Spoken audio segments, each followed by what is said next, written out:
Because I'm wondering, like, how is it that 20 years later now we have a new D12 song with a proof verse that we haven't heard and stuff like that? Like, why wasn't that used so many years ago? Oh, well, you talking different now. You talking a different dialect. Proof recorded all over I mean, man, it's hundreds of proofs verses everywhere. Were you there at the Vibe Awards in 2004 when Dr. Dre got punched and all hell broke loose? No, I was not there. I lost some of because the music business is about budgets. And when you work in record and when you come into the promo side of stuff, you stop the flights and the per diems and the hotel rooms. Most of the time that shit stops. It stops. So during the 04, that was when I was back doing consulting work and independent consulting work. It's not like I was on payroll. So I mean, I was as a contractor worker.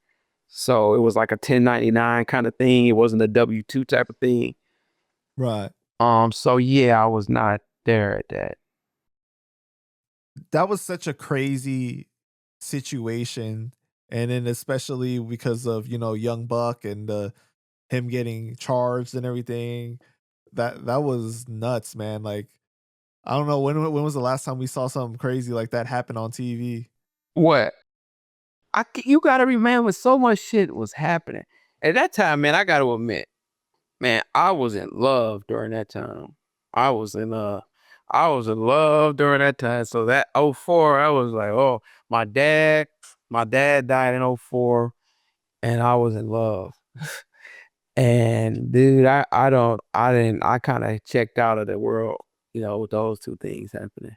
To be honest with you, I ain't gonna bullshit you. I know it happened and I followed, we had of course we had the internet during then, but it was a certain aspects I don't even know. You was in a different realm at that time. I get it. I get it. Can we get a little bit of a timeline after Proof's death, like what happened with D12? Because the album D12 World was released in 2004. Didn't they have tons of songs recorded they could have still put out like after Proof's death? Like what? I don't know if you got I don't see I wasn't managing then. I was on the promo side of things. I mean, but D12 was talented at that time. They had D12 had it wasn't soup kitchen time. D12 was a successful group. When Proof died, if you're talking about after Proof died, they were a multi-platinum act. They had 2 multi-platinum albums. They had successful tours. They had paper, so they all could make separate albums. They could record, but then M would call them in like, "Hey, let's record." They probably had some stuff, but I don't know, man. It just maybe they didn't feel it was right.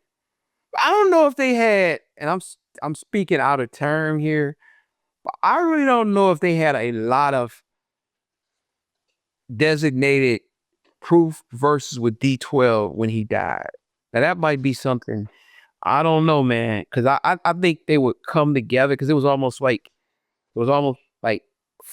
6 chefs that was cooking elsewhere, and they would bring what they got to the table, and they would bring lyrics. Even back in the Devil's Night time, they brought stuff together, different.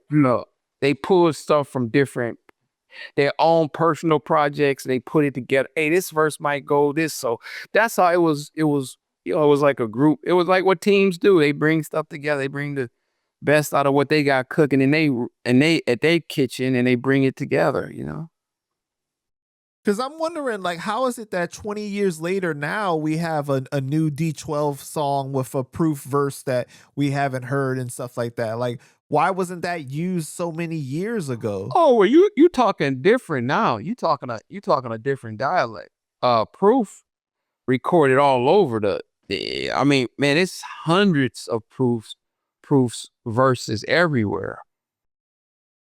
But that's what I'm saying. Like, couldn't they have put something together like after he had passed away, because like after he passed away, right, like what we recognize from D12 is like 2008 they put out the mixtape Return of the Dozen Volume 1, and then in 2011 Return of the Dozen Volume 2. Then they're like going on tour with Slaughterhouse, and Fuzz Scooter joins D12 again, right? And then there's like the whole situation where he's cool with them, and then all of a sudden he starts dissing M like on Twitter, I think, and then like he's not with D12 anymore. So like it was just kind of a weird situation. Yeah, man, that was some wild and crazy times. I think it was depression. It was depression, public sadness. I think sometimes we like God knows, like when we talk about my different bouts, just going through different things. If I was on public and I had a mic, I'm somewhat like notarized and in just like the industry I'm in some aspects of it, of doing shows like yours. But I could imagine artists like a Bazaar or the Nine have to publicly deal with missing one of their bandmates and one of their friends, and then you still got to go on stage and do this. Oh, I could imagine that would probably be that would be hell. Um, I don't know, man. But speaking of that, because Proof got like 400 or 500 verses out here. Man, Proof got verses for days. And then some people like are holding on to them for cash. They thinking they're gonna hold on to them for the rest of their life, or probably, and their kids are gonna keep it as like some fairly family heirloom. Like M is gonna do a clarion call, say, "Hey, anybody with an Eminem verse, I'm giving out $1 million per verse." And I don't know if that's going to happen. It may happen, but some people hold on to Proof verses like it's a family jewel. They do. There's people out here that just hold on to their verses. I swear. I can't even count how many people I know who got verses, but um they're not going to give them up. Matter of fact, it's a guy that I don't want to rat on them, but it's some people that just passed. And I know they got verses, and they took them to the grave. Wow. That's crazy, man. So like we know that the nine left D12, Bazaar left D12, and now it's just two members left of D12, right? Do you know what happened exactly? Like it's just like they Oh, I couldn't even guess, man. I was, it was a respectful thing, and that's what I brought up. And I was speaking for myself too. Sometimes you gotta let go. I don't want to never be like D12 format manager. I don't want that to be. I don't want that to be like on my what do they call that, epitaph or something. I don't want that. I just want it to be like I was a record man. And as me being a record man, I take a project and I leave it in a better place. I think what I did for Biggie, Coolio, Eminem, I think that I did my contribution to take a project and make it better. So if that record was at 102,000. If Mark Hicks helped it get to 108,000 or shit 200,000 as a record man, that's part of our record man principle. You take something and you make it better. I was just on the phone with one of my guys, AD. He's a great guy. He did what I did in San Francisco and in Miami. He's down in Miami now. We had like a 2-hour talk about that, and we just record men. And so when you get into the intricacies of like artists and they vibes and all of that, that would be like that would be like wow. I don't know how I couldn't even like jump in and tell about it. Now I did see maybe a Bizarre interview like a while ago. Maybe on, was it Vlad? I can't remember. And I think Bizarre touched on. it was either on Vlad or probably bootleg Kev. Yeah, and I seen something, but I was like, oh, but then again, that's Bizarre's perspective on it, or that's his perception perspective on that. You would have to have, it's like a car crash. The person who got hit gonna say something. The person who did the hitting, hey, you slowed down and you put your brakes on. So I couldn't even answer that question in a million years, man. But I think I believe this is just me. I believe once a brotherhood, always brotherhood. So they could like maybe legally they could say they left the group to expunge themselves from lawsuits or different. And once again, I don't know. I don't know the whole. But maybe they did. But I guess a brotherhood will always be a brotherhood. I don't. Yeah. I imagine though it's so difficult to be in a group with like a mega superstar like a 50 Cent, like a Eminem and stuff like that, right? Like it comes with its challenges and because you were a manager, I'm sure that you ran into like some of the difficulties of those things. Well, all of them guys, which is great. All of them guys thought they were not thought they were all talented. We brought it up, Key. Key, I know that sounded redundant about the last interview, but man, all those guys were great, man. All those guys thought they were all those guys, and when I say thought, I'm not trying to be funny, but those guys were great.